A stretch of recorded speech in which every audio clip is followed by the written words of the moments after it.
The We Charity scandal has been back in the headlines this week and back before the Commons as MPs continue to grill ministers and top civil servants. One of our regular contributors, Brian Lilley, joins me once again now via Skype from Toronto. Brian, what did we learn this week? One of the things we learned is that, well, nobody really knew that we was going to be the organization that could deliver this program and would deliver the program until the last minute. You know, one of those, what's that saying, Hal, that victory has 1,000 fathers and, defeat has none? Nobody wants to admit that they were the person behind this. Minister Bardish-Chagger was grilled about why she held this meeting with Craig Kielburger from We on April 17th and then, or April 16th, I think it was. And then the next day, he's pitching the top civil servant on this saying, as I discussed with Minister Chagger, here's two proposals, one for volunteering, one for youth entrepreneurship. Chagger's denying she's anything to do with this. Ian Shugart, the top civil servant. Oh, I didn't know about this until May 8th or around then, and, I wasn't really involved. Carla Qualtrough, who's the minister at Employment and Social Development, which is really the department in charge of this, says, oh, I didn't know about it either. So nobody knew about it, but it was going ahead, and it was all driven by the civil service, which actually nobody's believing at this point. We also learned that Ian Shugart, the top civil servant, takes a very narrow view of what constitutes conflict of interest, because he kept saying, well, the Prime Minister's involvement with We had been disclosed, so he didn't think there was any issue. But the problem is, and I'm just going to reach for my phone and read off a small section of the Conflict of Interest Act here, Hal, because it says that you are in conflict if you act in a way that provides an opportunity to further his or her private interest or those of his or her relatives or friends, or to improperly further another person's private interests. People are trying to say, well, the PM didn't benefit or his wife didn't benefit all that much, so, his mother and brother don't count.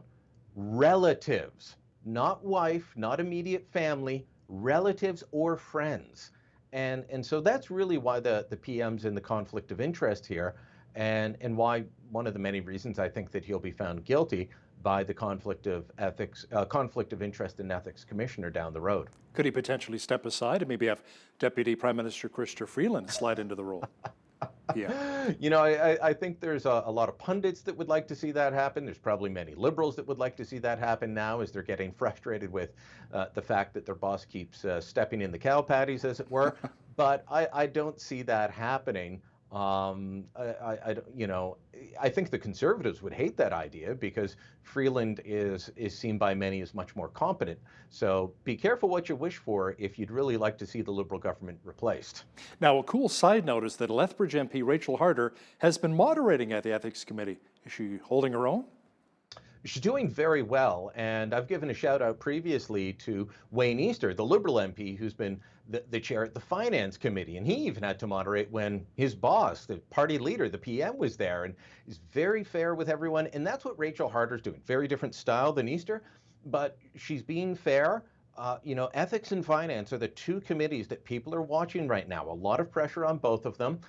She's not showing favoritism to her own party, who are being aggressive in questioning ministers. She is keeping them to time. She's keeping the Liberals, the Bloc, the NDP to time. It's a tough job that probably doesn't get the credit or the applause that it deserves. It's a tough job, and Rachel Harder's doing a very good job at it. Now, Brian, something we heard from the beginning is that We Charity was the only group that could deliver this program, yet we found out that they had to contract out their entire French operation to a Quebec PR firm described as liberal-friendly. Yeah, they subcontracted out to a company called National PR. Now, the only people I've ever known at National are Conservatives. Maybe that's because that's who I know more politically than Liberals since leaving Montreal many years ago. But the National was hired to do not only delivery of the program in Quebec, which is predominantly francophone, but also Eastern Ontario, Northern Ontario, the francophone parts of Alberta, New Brunswick, everywhere, because we simply can't operate, which is actually looking like it's leading to another committee investigation, because the Official Languages Committee now wants to look at this file and say, how did such a big file go to an organization that has zero presence in Quebec, or they can't even operate in one of the two official languages. If you recall, the YMCA is one of the groups the government said that they reached out to and talked to, but they couldn't handle it. And the Y, which is able to operate in English and French across the entire country, said, no, we could. And they'd be able to do it in both languages. So this is another knock against the government narrative, which has changed a lot. And most of what they've told us doesn't hold up to scrutiny. This is all on the government, by the way. This is not on we. This is on how the government handled this, which has been badly from the beginning. Now, we is not the only controversy surrounding the Trudeau Liberals right now. There was a company that was awarded a huge contract to deliver over 1 million masks, even though, Brian, they don't have a factory. Yeah, this was, a ton of masks for a Made in Canada project. It's bizarre that we've got three different things. We'll get to the third one in a minute. Three different contracts, three different big programs that are all related to the COVID-19 pandemic. And the government, like all governments across the province, have been riding pretty high in the polls. Canadians will flock to their government in times of a crisis, regardless of political stripe. It's like a wartime president in the U.S. Flock to the leader, support the leader. That's what was happening. But now you've got the we problem, which was related to COVID-19. You've got this delivery of surgical and N95 masks. This was a contract awarded to a company called AMD Medicon. They're out of Pointe Claire, Quebec. That's in the Montreal area. They closed their factory in Granby, Quebec, just south of Montreal, last year, 2019. They were supposed to be up and running with a new factory and delivering masks by July. But as of this week, no masks delivered, no idea when it'll start happening. And there's a lot of other companies that were able to retool their factories. I think we've got about a dozen in Ontario, and I know there's others in other provinces, other jurisdictions that are already delivering masks. They didn't even get a chance to bid on this contract. It was just given to this company. So expect a lot more questions out of that from the industry, from critics of the government, the opposition, and so on. It's not a good look. Can we expect some of those tax dollars coming back? Are they going to refund the money?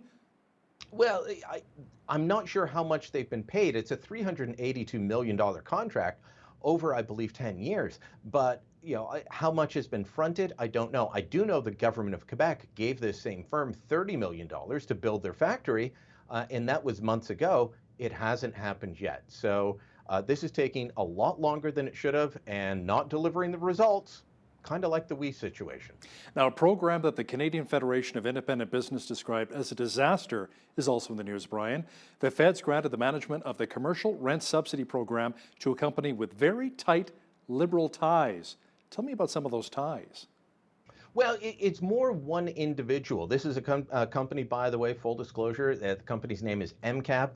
They held my mortgage for well over a decade. Good company in the residential and commercial mortgage business, but they don't deal in rent. That's not their ballywick at all. And so it's a bit bizarre that they got the contract.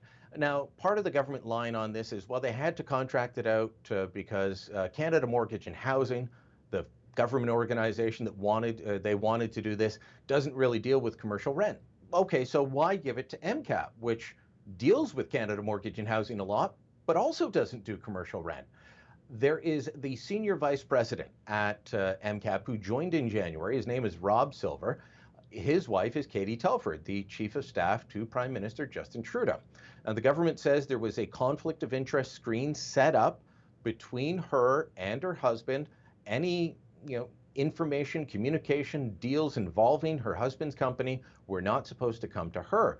But questions have been raised about whether Silver was communicating with key members of the government or certain departments, some of those not answering, and in fact refusing to answer reporters' questions on this, which is only leading to more questions. There is a good chance that nothing untoward's happened here, but it comes back to the appearance, and you start building a narrative of a government using a pandemic to reward their friends or to reward companies that are close to them or in the right province, and it starts to wear on the government. So, this is one that may end up being a nothing burger in terms of substance, but it's going to hurt the government in terms of perception.